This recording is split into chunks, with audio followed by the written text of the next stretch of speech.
This is a theory that suggests the Earth's atmosphere, which is essential for life as we know it, may actually be a toxic or addictive substance for living creatures.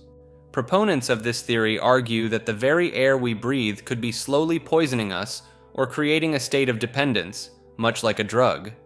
They point to the fact that prolonged exposure to certain components of air, such as oxygen, can lead to oxidative stress and cellular damage over time.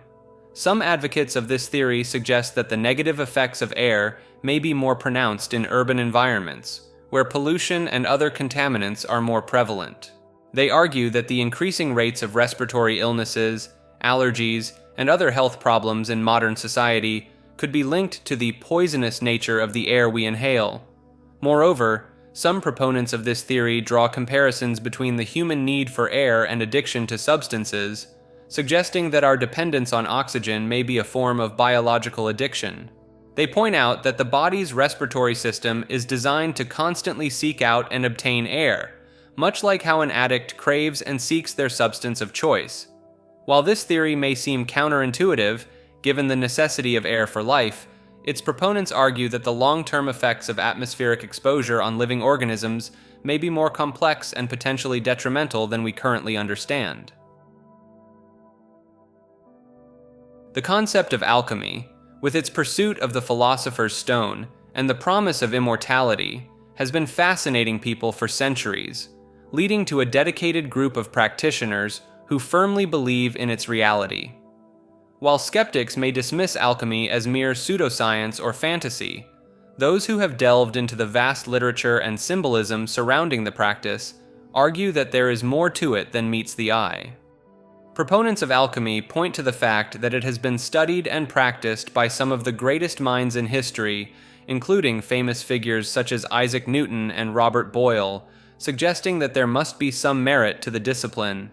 They argue that the secretive nature of alchemical knowledge and the use of cryptic symbolism in alchemical texts are not meant to obscure the truth, but rather to protect it from those who might misuse or misunderstand its power. Believers in alchemy often view it as a spiritual pursuit as much as a physical one, with the ultimate goal being the transformation of the self alongside the transmutation of matter. This psychological and spiritual aspect of alchemy has been explored by notable figures such as Carl Jung, who saw in its symbolism a profound reflection of the process of individuation and the integration of the unconscious mind. Some practitioners claim to have achieved tangible results through their alchemical work, such as the creation of medicinal elixirs, or even the production of small amounts of gold, though these claims remain unverified by the scientific community. The idea that alchemy may hold the key to unlocking hidden truths about the nature of reality and the potential of human consciousness continues to inspire many to pursue its study, despite the lack of widespread acceptance or empirical evidence. While the physical transmutation of lead into gold remains unproven, some argue that the true value of alchemy lies in its ability to facilitate personal growth, spiritual awakening, and a deeper understanding of the mysteries of the universe. As with many esoteric traditions, the allure of alchemy lies in its promise of transcendence and the attainment of a higher state of being, which may explain why it continues to attract dedicated practitioners despite its controversial status. Ultimately, the reality of alchemy remains a matter of personal belief and experience, with those who have embraced its teachings and practices maintaining a steadfast conviction in its validity, even in the face of skepticism and dismissal from the mainstream scientific community. For decades, the concept of alien abduction has fascinated people worldwide. It entails individuals recounting experiences of being forcefully taken by non-human beings and undergoing a range of physical and psychological examinations.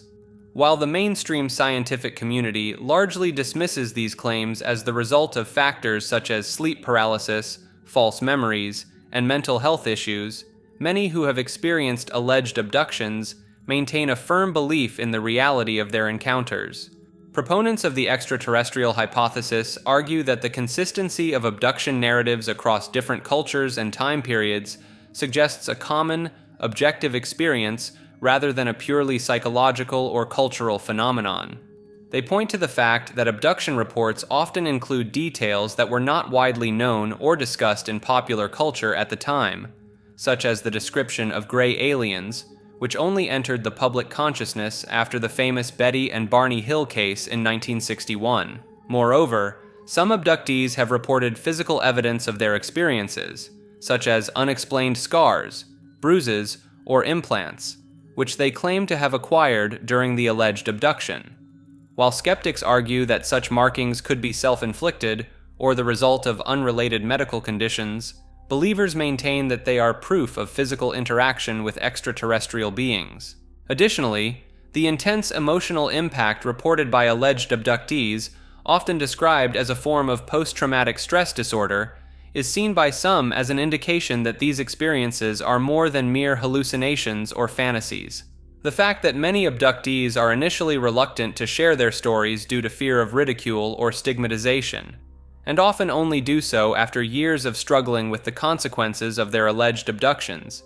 is taken as a sign of the authenticity of their claims. Some researchers, such as Harvard psychiatrist John E. Mack, have studied the abduction phenomenon extensively and concluded that while the exact nature of these experiences remains unclear, they cannot be easily dismissed as the product of mental illness or deception. Mack argued that the abduction phenomenon represents a complex interplay between physical reality, consciousness, and the realm of the extraordinary, challenging our understanding of the nature of reality itself. The idea that alien abductions could be a genuine phenomenon is further supported by the long history of reported encounters with non-human entities across various cultures,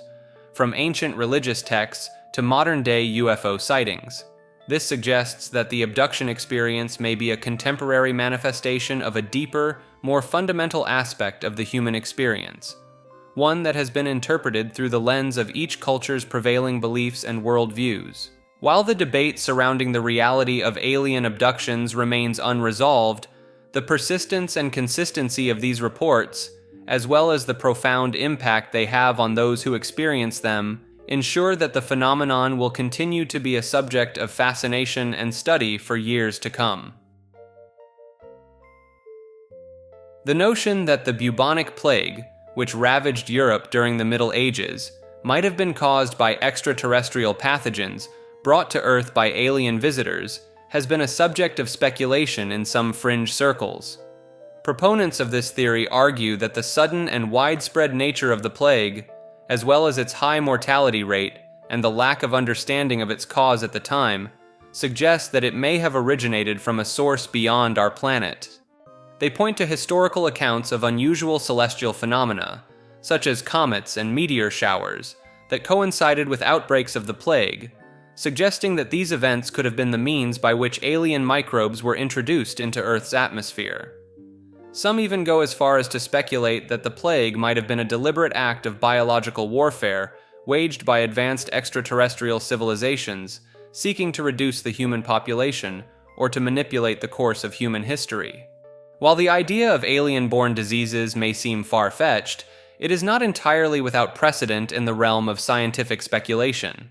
The concept of panspermia, which proposes that life on Earth originated from microorganisms carried here by asteroids, comets, or even intentionally by alien species, has been a topic of discussion among some scientists. In the case of the bubonic plague, however, the evidence for an extraterrestrial origin is largely speculative and relies heavily on the interpretation of historical accounts and the supposed coincidence of celestial events with disease outbreaks. Skeptics argue that the plagues are adequately explained by terrestrial factors, such as the spread of the Yersinia pestis bacterium by fleas infected from rodents, and that invoking alien involvement is unnecessary and unsupported by concrete evidence. Moreover, the idea of alien pathogens successfully infecting humans is complicated by the fact that such microbes would have evolved in a completely different biological context, making it unlikely that they would be compatible with Earth-based life forms. Despite the lack of scientific support, the theory of an alien origin for the bubonic plague persists in some circles, fueled by the enduring fascination with the possibility of extraterrestrial life and its potential impact on human history. While the idea may captivate the imagination, it remains firmly in the realm of speculation, as no concrete evidence has emerged to support the claim of an alien hand in one of history's deadliest pandemics. The idea that humans may have been genetically engineered by extraterrestrial beings has gained traction in some fringe circles, despite a lack of concrete scientific evidence to support this claim. Proponents of this theory argue that the rapid advancement of human intelligence and technology, especially in recent centuries, suggests that our species may have been artificially enhanced by a more advanced civilization. They point to the fact that humans possess a number of unique traits, such as our highly developed brains and our ability to use complex language and tools, which set us apart from other animals on Earth. Some even go as far as to suggest that these traits could not have evolved naturally and must have been deliberately designed by an intelligent creator. Supporters of this theory also cite ancient religious texts and mythologies that describe gods or divine beings descending from the heavens to interact with and influence early human civilizations. They interpret these stories as possible evidence of extraterrestrial intervention in human history, with advanced aliens being mistaken for deities by our primitive ancestors. Additionally, some believers in the alien engineering hypothesis point to the apparent missing link in the fossil record of human evolution, arguing that the absence of clear transitional forms between early hominids and modern humans could be explained by a sudden, artificial leap forward in our development. While the idea of alien genetic engineering may seem far-fetched to many, its proponents maintain that it is a plausible explanation for the rapid advancement and unique characteristics of our species. They argue that just as humans are now beginning to explore the possibilities of genetic modification and artificial intelligence, a sufficiently advanced extraterrestrial civilization could have already mastered these technologies and applied them to the development of life on other planets, including Earth. The scientific community largely dismisses the notion of alien genetic engineering, as it lacks any credible evidence and relies heavily on speculative interpretation of mythology and gaps in the fossil record. Mainstream scientists maintain that the evolution of human intelligence and technology can be adequately explained through the principles of natural selection and the cumulative effect of cultural transmission over thousands of generations. It remains firmly in the realm of science fiction and fringe theory, as no concrete proof has emerged to support this extraordinary claim. In a world where collective belief has the power to shape reality, the line between fact and fiction becomes increasingly blurred, as the proliferation of conspiracy theories threatens to fundamentally alter the fabric of our existence. The concept of subjective reality, where the fervent belief of a significant number of people can retroactively change history and manifest previously imagined entities, presents a terrifying scenario in which the human imagination becomes a double-edged sword, capable of both creation and destruction on an unprecedented scale. This idea raises profound questions about the nature of truth and the role of belief in shaping our understanding of the world around us, challenging the notion that reality is a fixed, objective constant. If enough people were to believe in the existence of extraterrestrial life, for example, it is conceivable that aliens could suddenly become a tangible presence on Earth, their existence woven into the tapestry of our history as if they had always been there. Similarly, if a significant portion of the population were to subscribe to the idea that a shadowy cabal of elites controls the world from behind the scenes, this belief could manifest as a reality, with the alleged conspirators gaining actual power and influence. In such a world, the role of organizations like the fictional Department of Truth would become crucial, as they work to prevent the most dangerous and destructive conspiracy theories from taking root in the public consciousness. However, the morality of such an organization is inherently questionable, as it essentially seeks to control and manipulate reality by determining which beliefs are allowed to flourish and which must be suppressed. This raises the specter of a world in which the very nature of truth is subject to the whims of those in power, with the potential for abuse and the erosion of individual autonomy. Moreover, the idea that belief can shape reality has intriguing implications for the power of the human mind and the potential for individuals to manifest their deepest desires and fears. If a person's belief in their own abilities were strong enough, for example, it is possible that they could develop superhuman powers or even alter the course of their own life in ways that defy conventional understanding. Ultimately, the concept of subjective reality presents a fascinating and terrifying glimpse into a world where the boundaries between the real and the imagined are constantly shifting, and where the power of belief reigns supreme. This is an idea that all religions are essentially worshipping the same God, just through different lenses and cultural contexts. Proponents of this view argue that the common themes and moral teachings found across various faith traditions suggest a shared divine source, with each religion offering its own unique path to understanding and connecting with this higher power. They point to the prevalence of certain ethical principles, such as the Golden Rule, which appears in some form in nearly every major religion, as evidence of a universal truth that transcends individual belief systems. Additionally, the concept of a fallen or imperfect state of humanity, along with the promise of salvation or enlightenment, is a recurring motif in many religions, hinting at a shared understanding of the human condition and the need for spiritual growth. Some advocates of this perspective, such as the Baha'i Faith, go so far as to claim that the founders of the world's major religions, including Moses, Krishna, Buddha, Jesus, and Muhammad, were all divinely inspired messengers sent by the same God to guide humanity in different times and places. This idea suggests that the apparent differences between religions are merely the result of cultural and historical contexts, rather than fundamental disagreements about the nature of the divine. However, critics of this viewpoint argue that it oversimplifies the rich diversity of religious beliefs and practices, ignoring the significant theological and philosophical differences that exist between traditions. They contend that the concept of a singular, universal God is itself a product of a monotheistic worldview, and may not accurately represent the beliefs of polytheistic or non-theistic religions.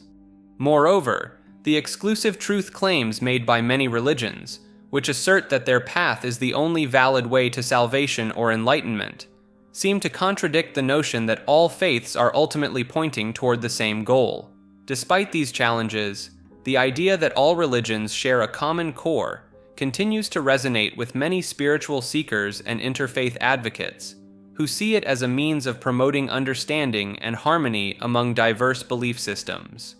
They argue that by focusing on the similarities rather than the differences between religions, we can foster a greater sense of unity and compassion in an increasingly interconnected world.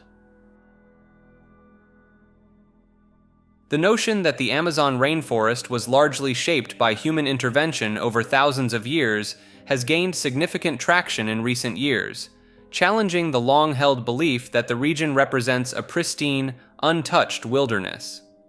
Proponents of this theory point to several lines of evidence that suggest ancient Amazonian tribes actively managed and cultivated the forest, creating a landscape that suited their agricultural and resource needs. One of the most compelling pieces of evidence is the presence of terra preta, a type of soil that is exceptionally fertile and can only be created through human activity, such as the incorporation of pottery shards and other organic matter.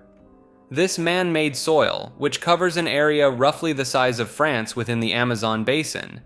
indicates that indigenous populations were actively enriching the soil to support their agriculture and way of life. The relative flatness of the Amazon rainforest, in contrast to the varied topography found in other forested regions around the world, has also been cited as potential evidence of human intervention. Some researchers suggest that this unique landscape could be the result of ancient Amazonians selectively cultivating and managing certain tree species, effectively creating a vast, garden-like environment that supported their communities. This theory is further supported by the observation that areas surrounding known archaeological sites in the Amazon tend to exhibit greater biodiversity and a higher concentration of useful plant species compared to more remote regions of the forest. This pattern suggests that the legacy of these ancient garden cities persists to this day, with the descendants of cultivated trees and plants continuing to thrive in the vicinity of former human settlements. While the extent to which the Amazon rainforest was shaped by human activity remains a topic of ongoing research and debate, the evidence supporting this theory has grown increasingly compelling in recent years. If true, it would mean that the Amazon is not merely a wild, untamed jungle, but rather a complex, culturally modified landscape that has been profoundly influenced by the indigenous populations who called it home for thousands of years. In the Ubaid period of ancient Mesopotamia, dating back to around 5000 BCE, archaeologists have uncovered a fascinating array of artifacts that have raised intriguing questions about the beliefs and mythology of this ancient civilization. Among the most enigmatic of these discoveries are the so-called lizard man figurines, found in large numbers alongside more conventional human figurines in what appears to be a burial chamber or religious site. These peculiar statuettes depict humanoid figures with distinctly reptilian features, such as elongated skulls, scaly skin, and lizard-like faces, posed in various positions that mirror those of the accompanying human figurines. The fact that these lizard man figurines were intermingled with the human ones, rather than being segregated or treated as distinct entities, has led some researchers to speculate that they may represent a genuine belief in a race of reptilian beings that coexisted with humans in ancient Mesopotamian society. This interpretation challenges the conventional notion that these figurines were merely symbolic representations of mythological creatures or deities, and instead suggests that the Ubaid people may have believed in the literal existence of a lizard man race. Proponents of this theory point to the consistency and naturalism of the lizard man figurines' poses and features as evidence that they were modeled after real beings, rather than being purely imaginative or stylized representations. Furthermore, some have argued that the sheer number of these figurines discovered at the Ubaid site indicates that they held a significant place in the culture's beliefs and practices, perhaps even representing a previously unknown aspect of ancient Mesopotamian religion or cosmology. While the true nature and purpose of the Ubaid lizard man figurines remain a mystery, their presence alongside human figurines in a burial or religious context raises fascinating questions about the beliefs and worldview of this ancient civilization. As more research is conducted into the Ubaid culture and its artifacts, it is possible that new insights will emerge, shedding light on the enigmatic reptilian beings that appear to have captured the imagination of this ancient society. The concept of Anatta, often translated as not self or non-self, is a central tenet in Buddhist philosophy, but its interpretation and implications have been the subject of much debate and misunderstanding among practitioners and scholars alike. While it is commonly assumed that the Buddha taught the absolute non-existence of the self, a closer examination of the suttas reveals a more nuanced perspective. The Buddha's primary concern was not to make metaphysical assertions about the ultimate reality of the self, but rather to guide his followers towards liberation from suffering by abandoning attachment to any notion of a permanent, unchanging, and controllable self. When the Buddha stated that the five aggregates, form, feeling, perception, mental formations, and consciousness, are not self, he was pointing out the futility of identifying with these impermanent and conditioned phenomena as if they were a true, enduring essence. However, this teaching should not be misconstrued as a categorical denial of the existence of the self. Instead, it is a pragmatic approach to breaking free from the cycle of craving, aversion, and delusion that arises from the misidentification with the aggregates.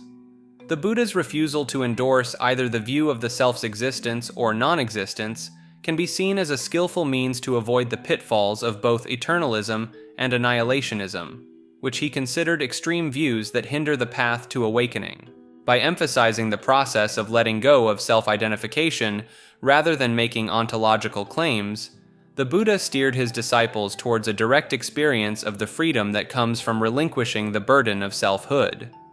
This approach is exemplified in the Buddha's instruction to contemplate the aggregates as not mine, not I, not myself. a practice that enables the meditator to gradually disentangle from the habitual patterns of clinging without falling into the trap of nihilism. The Buddha's teachings on Anatta, therefore, can be understood as a practical method for liberation, rather than a philosophical doctrine asserting the absolute non-existence of the self. By recognizing the limitations of language and conceptual thinking in capturing the ultimate nature of reality, one can approach the concept of Anatta as a skillful means to let go of attachment and realize the freedom that lies beyond the illusion of selfhood. Ultimately, the Buddha's message was one of empowerment, inviting his followers to verify the truth of his teachings through their own direct experience, rather than relying on metaphysical speculation or blind belief. By engaging with the practice of self-inquiry and meditation, one can discover for oneself the liberating insight of Anatta, transcending the age-old question of the self's existence or non-existence, and realizing the peace that surpasses all conceptual understanding. Ancient glyphs on Saturn moons refers to the idea that some of the moons orbiting Saturn may contain mysterious symbols or writing, possibly of extraterrestrial origin.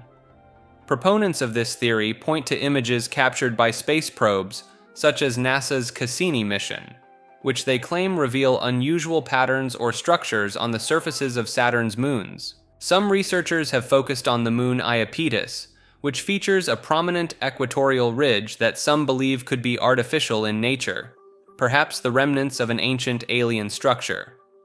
They argue that the ridge's unusual shape and regularity suggest it may have been deliberately constructed rather than being a natural geological formation. Similarly, some advocates of this theory have drawn attention to the moon Enceladus, which is known for its cryovolcanic activity and subsurface ocean.